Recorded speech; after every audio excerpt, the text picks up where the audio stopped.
Hello, so I am here to show you guys my junk journal that I made that I will be using for the first uh, 90 days of the year.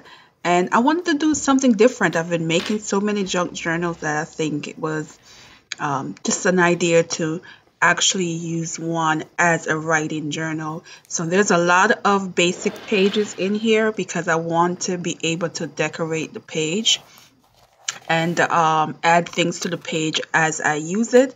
But I know I wanted to show you guys what it looks like before I start using it because I will be using it as a personal journal. So I like this tag because it has the word of the day, and it's a theme that I've been loving since I did NaNoWriMo. I did it for also Vlogmas, and I like that.